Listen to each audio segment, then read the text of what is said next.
sa dagway sa Dios. Kolosas Kapitulo 3 versikulo 9. Ug may nagsulob kamo sa bag-ong tawo nga ginabag-o ngadto sa kahibalo sumala sa dagway ni adtong nagbuhat kaniya. Sa dihang si Adan gikan sa kamot sa magbubuhat, siya nagdala sa iyang pisikal, mental ug espirituhanon nga kinaiya, usa ka pagkasama sa iyang magbubuhat. Pinaagi sa sala ang Dios nun nga dagway na daot, ug hapit na mawagtang. Ang pisikal nga mga gahom sa tawo na huyang, ang iyang kapasidad sa pangisip na minusan, ang iyang espirituhanon nga pananaw mihinay, siya nahimong sakop sa kamatayon. Bisan pa, ang lumba wala gibiyaan nga walay paglaom.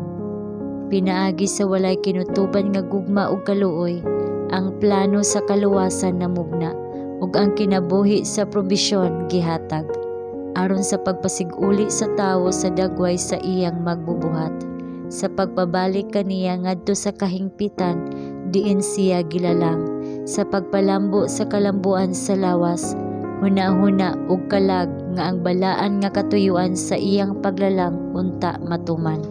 Kini mao unta ang dakong buhat sa katubsanan. Bisan pa nga ang moral nga larawan sa Dios hapit na mapapas tungod sa sala ni Adan, pinaagi sa mga merito ug gahom ni Jesus, kini mabag-o. Ang tawo mahimong mobarog uban sa moral nga dagway sa Dios sa iyang kinaiya, kay ihatag kini ni Jesus kaniya. Usa ka talagsaon nga butang alang sa Dios ang paglalang sa tawo sa paghimo sa hunahuna. Ang himaya sa Dios igapadayag diha sa paglalang sa tawo sa dagway sa Dios ug sa iyang pagtubos. Ang usa ka kalag mas bililhon kaysa kalibutan.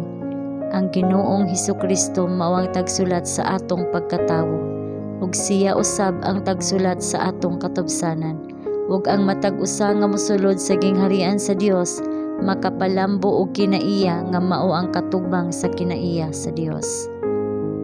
Ang Ginoo pinaagi sa suod ug gipunting nga mga kamatuoran alang niining katapusang mga adlaw, nagtangtang sa usa ka katawhan gikan sa kalibutan ug nagputli kanila ngadto sa iyang kaugalingon. Ang garbo ug dili makapahimsog nga mga uso, ang gugma sa pagpasundayag, ang gugma sa pag-uyon, ang tanan kinahanglang ibilin sa kalibutan kung kita mabag-o sa kahibalo subay sa dagway kaniya kinsa milalang kanato.